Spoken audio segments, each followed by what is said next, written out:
Opet sam ja.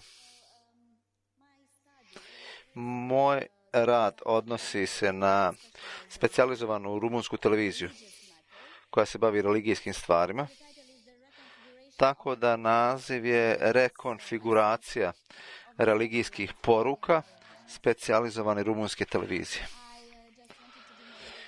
Htjela sam da bude malo više interaktivna i možete da se prisjetite gdje je Rumunija. Nismo daleko, nismo baš susjedi, ali možemo se malo češće posjećivati.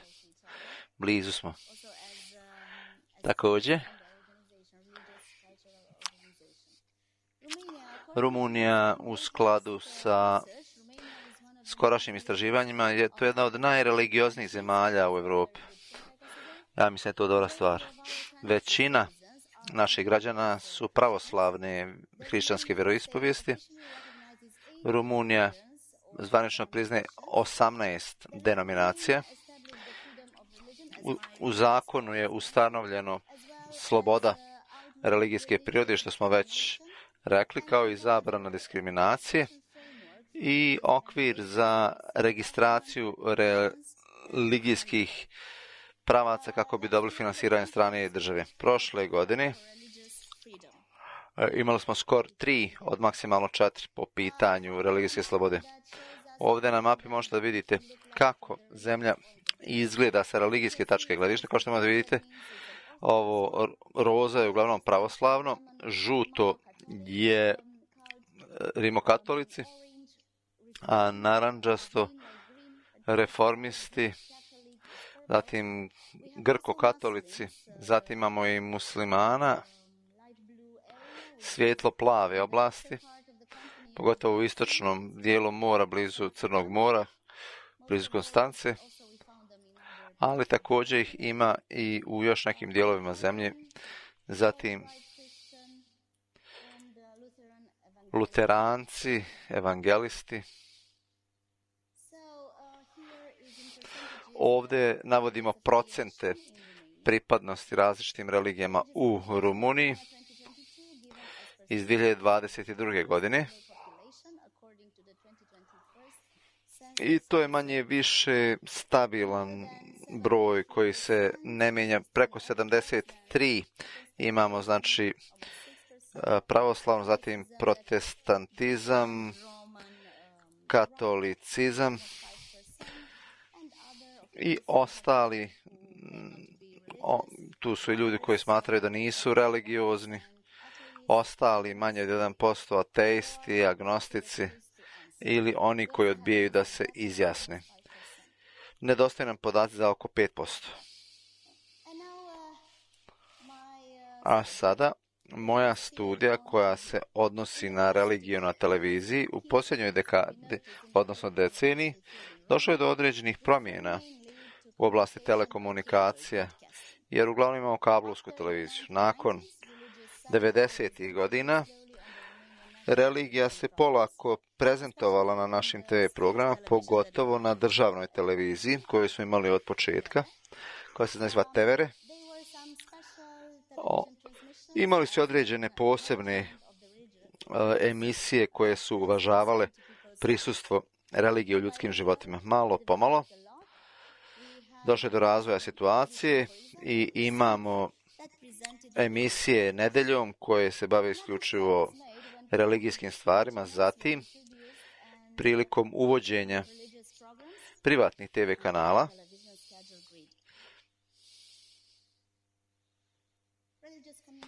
religijske komunikacije, globalizacija je uticala na religijske komunikacije na značajnom nivou, jer mnoge nove ideje se propagiraju putem raznih načina. Naravno, mi se bavimo medijima, pogotovo TV kanalima, a integrisanje religije u TV kanalima i način kako se uklapamo sada u online okruženje, jer ono je najprivlačnije, pogotovo za mlade generacije, čime se pokreću pitanja vezana za ulogu religije u kulturi.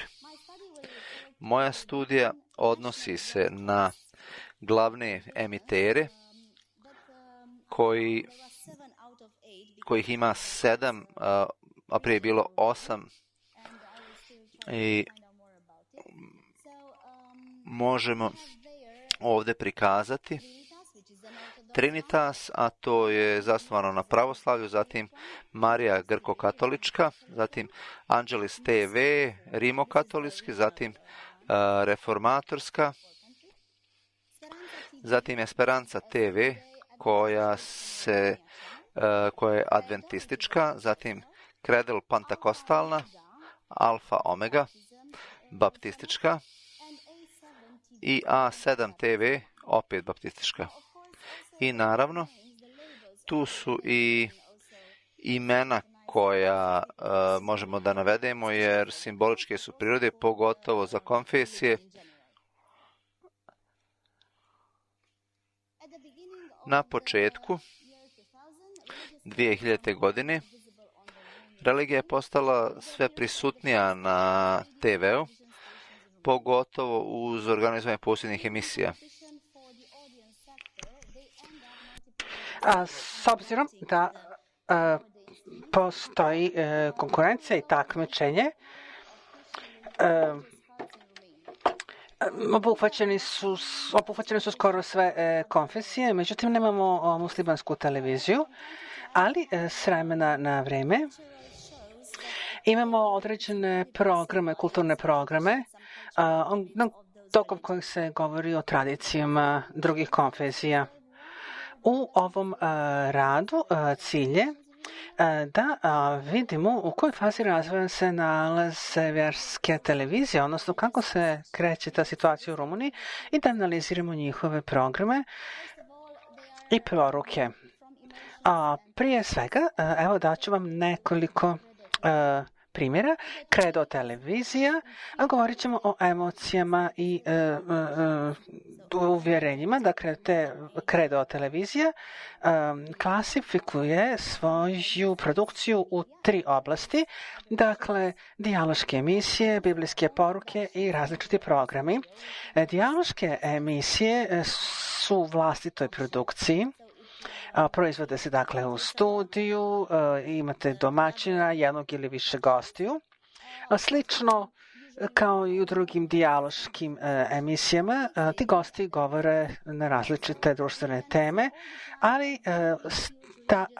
ali imamo vjersku konotaciju u svakom trenutku, dakle vjera je uvijek prisutna. Ovdje sam navela nazive nekih emisija, koraci u vjeri, spoznajemo Boga, porodična škola. Dakle, sve je to na neki način povezano sa vjerom. Biblijske poruke su u stvari prenos vjerskih obreda koje vrše različiti sveštenici, također liturgija, dakle jedno svjedočenje kulturoloških trenutaka crkve, a također postoje programi koji su namijenjeni drugim zajednicama u Rumuniji, kao recimo Mađarima. Program se zove Izvor života, a čisto ideja da se malo program proširi na druge sektore. Također postoji američka produkcija Živa istina sa bratom McBrideom i Charlesom Priceom i konferencija Koncert uveče, naravno sa prevodom. Dakle, produkcija je sva uglavnom na rumunskom jeziku, iako se neki obredi ne dešavaju, recimo, koji se prenose u Rumuniji, nego u Americi, uz prevod, naravno. Recimo, sveštenici su Rumuni koji žive u Americi. Dakle, od emocija idemo na drugu karakteristiku, dakle, ovih televizija. Speranta televizija ima program koji ide uživo. Ona je osnovana 2007. godine, ima kablovsko, satelitsko i emitovanje preko interneta. Zaista ima vrlo impresivnu publiku. Prije nego što je imao svoj TV kanal, studio, takozvani Hope Media, radio je programe za druge televizije, na primjer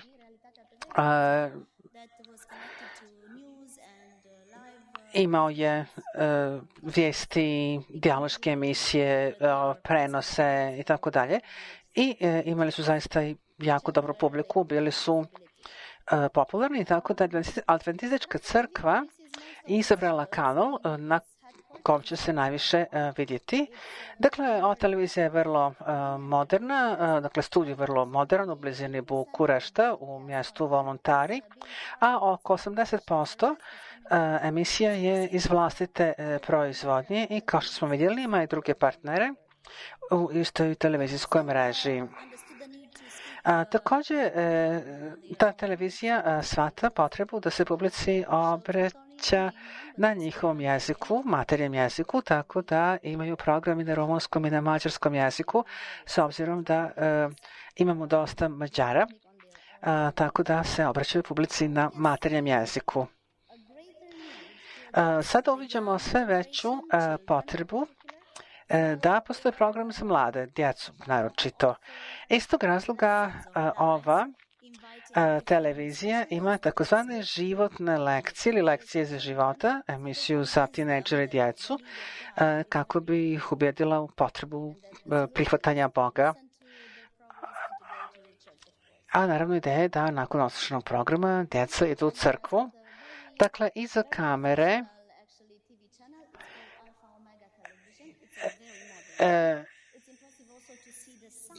Alfa Omega televizija, to je sljedeći naslov. Vrlo profesionalna i moderna televizija, Alfa Omega TV,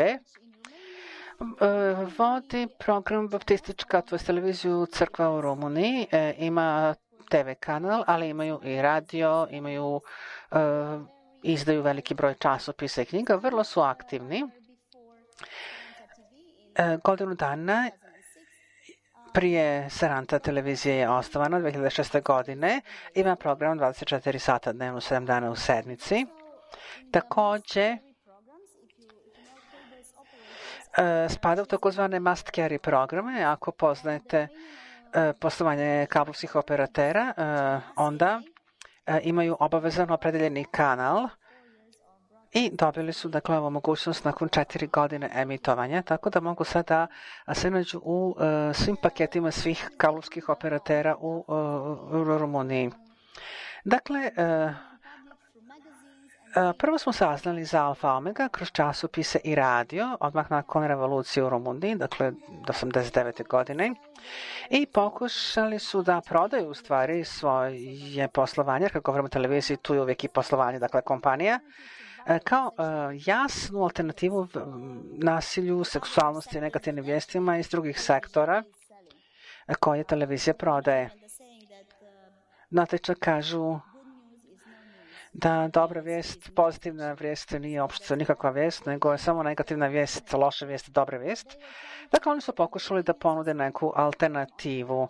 Jer oni dosta vremena provode pred televizorom, kao mnogi drugi vjerovatno opuštaju se gledajući TV, tako da su pokušali na taj način doći do svoje publike. I to je također njima bila prilika da donesu svjetlo gospela, odnosno svete knjige u domove Rumuna. Baptistička crkva ima dugogodišnje iskustvo u vjerskim medijima, naročito u izradi i prilagođavanju vjerskih poruka. Dakle, imaju publiku i u Rumuniji i u Moldaviji, a hrišćanske programe i druge komercijalne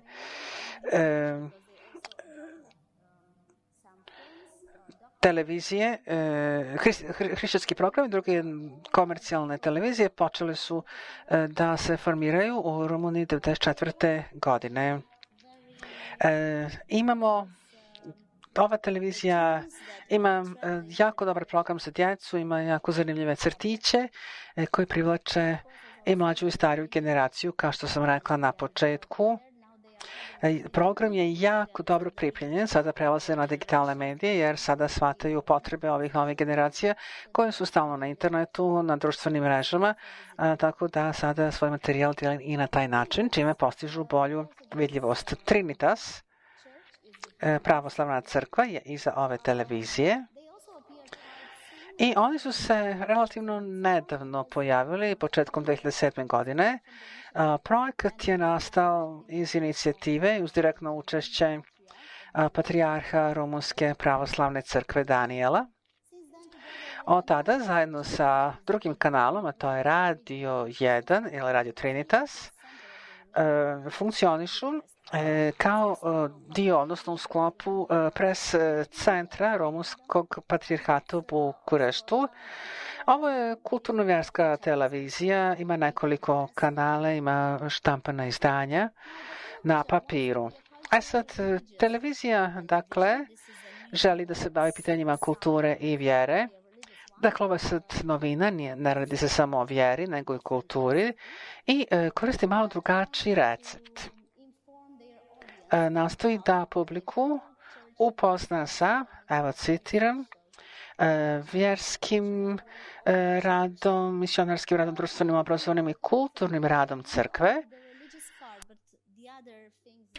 i da u prvi plan istakne, da skrene pažnju javnosti na istoriju, kulturu i blago rumunskog hrišćanstva i duhovnost u evropskom kontekstu, što je danas izuzetno bitno i za Europsku uniju.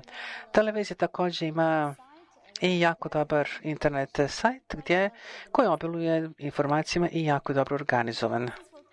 A sad razlozi za formiranje ovog vjerskog kanala jeste što je želja bila da se prenose vjerski obredi pravoslavne crkve, tako da mogu da ih vide i da na neki način prisustvuju oni koji ne mogu fizički da dođu na službu.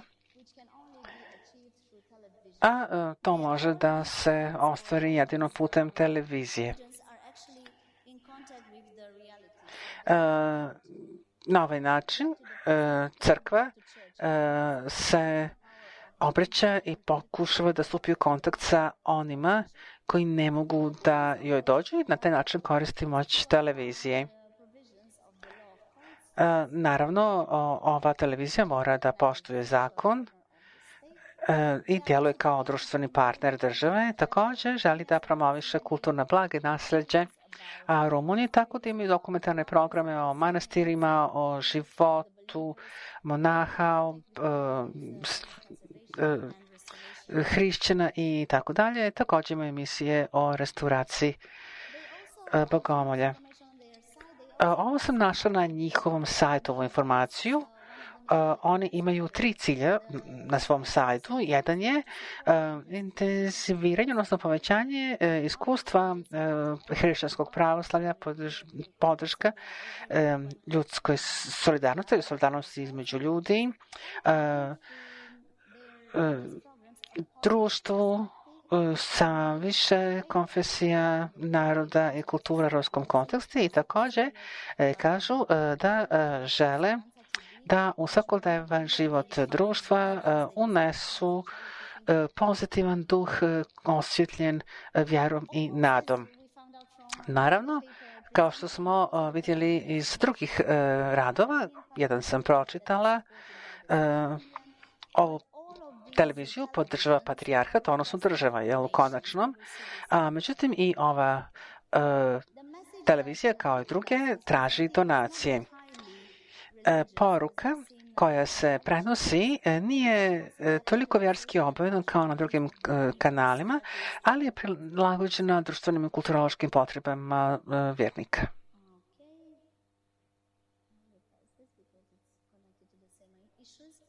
Na ovom slajdu govorim o istim pitanjima od prilike. A sad, ako krenemo sa lokalnom do međunarodnog nivoa i nazad, vidjet ćete da imamo dakle 3 televizije. Pomenula sam Agnus televiziju, Agnus TV, koja ima regionalnu pokrivenost. Ova televizija, međutim, nema toliko ljudi koji organizuju program ili ga proizvode. Uglavnom imaju goste ili prezentere, imaju vjersku muziku, imaju slične slike, recimo hramova, tako da ova televizija nije baš nešto razvijena. Imamo takozvanu Angelus TV, koji je rimokatolička crkva, odnosno emiter. Naravno, oni imaju također različite emisije, a cilj je ove televizije da prenese poruke Pape Franciska sa različitih događaja, naročito kada se susreće sa ljudima. Ima nekoliko načina rada, ima informativne emisije, ima prenose i naravno na ovaj način žele, kako kažu, da dopru do starih i bolesnih koji ne mogu da dolaze na misu. Cilj je također da se prenesu i određeni biblijski sadržaji poruke koji su također stvari onoga kakav je trenutni interes, ali isto tako postoji posebni program koji se bavi istorijom ili određenim dobnim grupama kao što su stariji ljudi, djeca, tinejdžeri.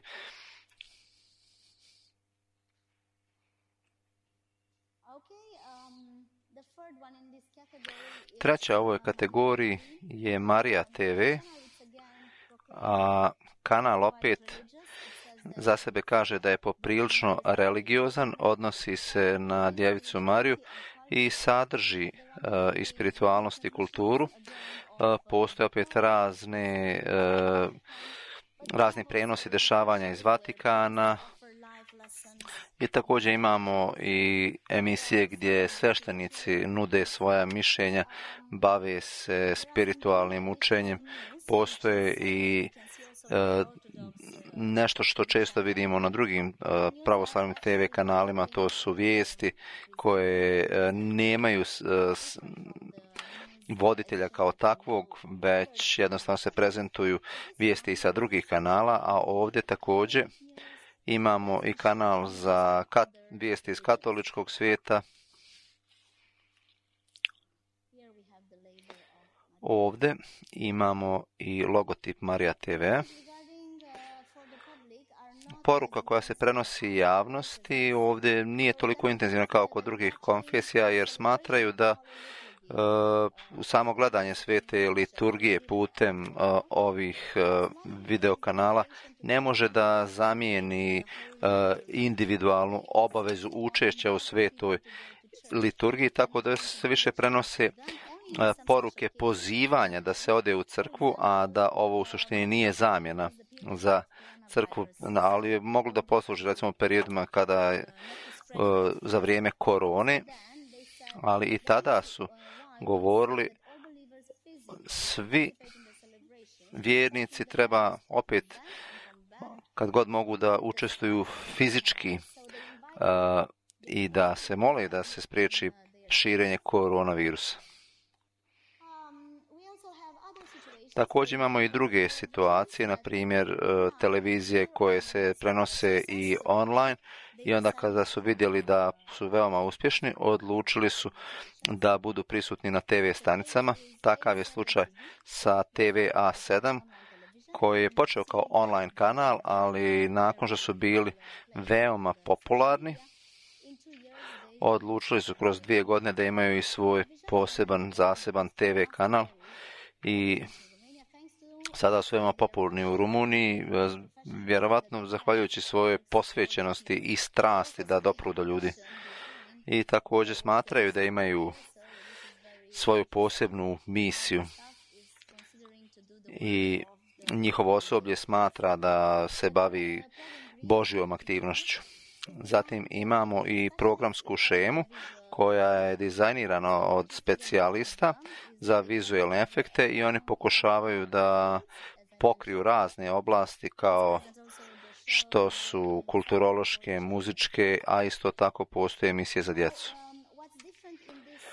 Ono što je različito od drugih, kada je u pitanju ova televizija, oni uključuju i TV, tako kažem, zvijezde koje privlače publiku i pomažu im da se šire i da rastu po broju gledalaca i veoma su aktivni u društvenim mrežama. kao što rekao, to im je mjesto odakle su potekli. I ovo su određeni zaključci. Znači, prošla godina je bila takva da je prisustvo religije na televiziji značajno povećano i to se uglavnom emituje iz mjesta koja su sjedišta različitih konfesija i vidimo da postoje i određeni TV kanala koji nisu baš toliko uspješni, nisu se toliko uspješni, a većina TV kanala sama formira svoje poruke kako bi došlo do što mlađe publike, da dopre do njih, tako da postoji puno i crtanih filmova ili TV zvijezda koje su privlačne za mlađe ljude. Što se tiče odraslih osoba, radi se na tome i da se oni privuku. Neke TV stanice imaju jako razvijene i web stranice koje redovno ažuriraju i putem njih postoje linkovi za društvene mreže kako bi javnost bila što više uključena i samo je malo onih koji nisu trenutno uključeni u društvene mreže i online programe. Hvala vam puno.